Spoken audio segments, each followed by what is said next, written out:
नमस्कार दोस्तों, मैं मृत्युंजय आपका स्वागत करता हूं हमारे इस चैनल सटीक परामर्श में। और देखिए हम लोगों ने ओल्ड गोल्ड का जो सिस्टम है उस पे बहुत सारा वीडियोस बनाया है और बुलियन पे भी बहुत सारा वीडियोस बनाया है। और आपका जो गोल्ड ज्वेलरी का काम होता है एक्सपोर्ट इंपोर्ट का उस पे भी बहुत सारा वीडियोस बनाया है। तो अभी हम लोग जो एक सीरीज़ चालू करने वाले हैं गोल्ड के बिज़नेस के ऊपर, इसमें ओल्ड गोल्ड का लगभग 10 से 15 वीडियोज़ आएगा आप लोगों के सामने, ताकि आप लोग अपने शहर में जो ओल्ड गोल्ड का बिज़नेस है वो चालू कर पाएँ। यानी वॉकिंग क्लाइंट या मान लीजिए बैंक के थ्रू जो एनबीएफसी बैंक जो है जो ज्वेलरी सेल करता है आपके एरिया में, हर एक एरिया में ही होता है।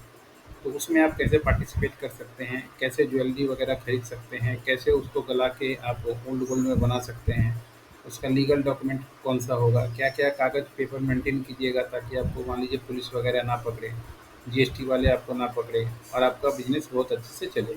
अब हम लोग धीरे-धीरे करके पूरा एक सीरीज़ बनाएँगे, जिसके थ्रू आपको पूरी जानकारी भी दी जाएगी।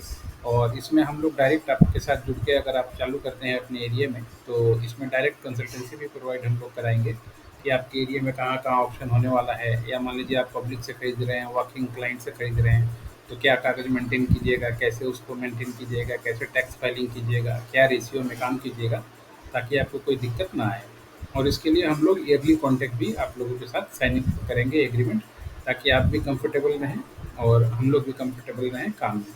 तो देखिए ये एक एसबीआई का हम लोगों ने सिस्टम लाया है कि अगर एसबीआई में अगर आप ई ऑक्शन में पार्टिसिपेट करना चाहते हैं, ज्वेलरी का मान लीजिए खरीदना चाहते हैं, बेचना चाहते हैं, तो किसी भी ब्रांच में जब आप ज्वेलरी खरीदिएगा, तो ये सब डॉक्यूमेंटेशन आपके पास होना चाहिए। तो आज हम लोग इसी का डिस्कशन आपको बता रहे हैं। तो देखिए ये एक पैम्पलेट के थ्रू ही दिखा रहे हैं, ताकि मान लीजिए आपको दिखने वाला चीज़ हमेशा थोड़ा ज़्यादा विश्वास होता है। जैसे देखिए एसबीआई ऑक्शन डॉक्यूमेंटेशन रिक्वायर्ड, यानी कौन-कौन सा डॉक्यूमेंटेशन आपको चाहिए ई ऑक्शन में। The participant in the SBI Mega E-auction, an individual has submit the KYC document at the concerned branch. This including, यानी अगर आप ई ऑक्शन में पार्टिसिपेट करना चाहते हैं तो आप इंडिविजुअल अगर हैं तो ये पर्सनल केवाईसी जो है आपको उस ब्रांच में जाके जमा देना पड़ता है जिस दिन ऑक्शन होता है उससे पहले। पैन कार्ड और फॉर्म 16, आपका इंडिविजुअल अगर है, प्रोप्राइटरशिप कंपनी है, तो आपका पैन कार्ड या फॉर्म 16 आपको जमा देना पड़ेगा। Address proof including voter identity card, driving licence, job card issued by NREGA and signed by the officer of the state government, letter issued by the national population registrar, passport, Aadhaar card. यानी ये सब document जो है, एक आपका हो गया ये डेट ऑफ बर्थ का प्रूफ आईटी के लिए, इनकम टैक्स के लिए, और ये हो गया आपका एड्रेस प्रूफ के लिए। तो ये सब अगर आपके पास ऑप्शन है तो आप किसी भी ब्रांच में जहाँ पे गोल्ड ऑप्शन हो रहा है, ज्वेलरी का ऑप्शन हो रहा है, एनबीएफसी कंपनी हो, बैंक हो, ये सारे जगह पे जाके आप पार्टिसिपेट कर सकते हैं और पार्टिसिपेट करके चीज़ों को खरीद सकते हैं।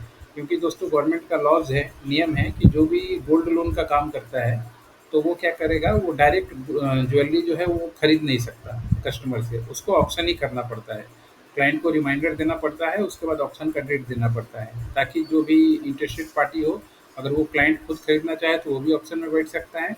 और अगर कंपनी या ओल्ड गोल्ड का काम कर रहे हैं तो आप भी उसमें इंडिविजुअल पार्टिसिपेट ले सकते हैं। तो इस तरीके से आप किसी भी बैंक में जाइएगा तो जो ऑप्शन का सिस्टम होता है यही डॉक्यूमेंटेशन लगता है। तो आशा करता हूँ कि जो ऑप्शन का डिटेल्स था आपको समझ में आया होगा कि एसबीआई के या मान लीजिए और भी बैंक का अगर आप ऑप्शन में पार्टिसिपेट लेना चाहते हैं ज्वेलरी का, तो क्या-क्या कागज़ात आपको चाहिए होगा। अगर कंपनी का डॉक्यूमेंट्स है तो अगर नहीं है बहुत सारा, जैसे जीएसटी वगैरह ये सब भी, तो आप हम लोगों से बनवा सकते हैं। पूरे इंडिया में हम लोग ये सर्विस प्रोवाइड करते हैं। इस ब्रांच में या इस सीरीज़ में कम से कम हम लोग और भी आगे वीडियोज़ लेके आएँगे। अगर आपका भी कोई क्वेश्चन होगा तो आप हमें व्हाट्सएप कीजिए 92302249 पे, उस पे आपको रिप्लाई दिया जाएगा। मगर जो भी कंसल्टेंसी होगा दोस्तों वो पेड कंसल्टेंसी होगा। आज के लिए इतना ही। नमस्कार।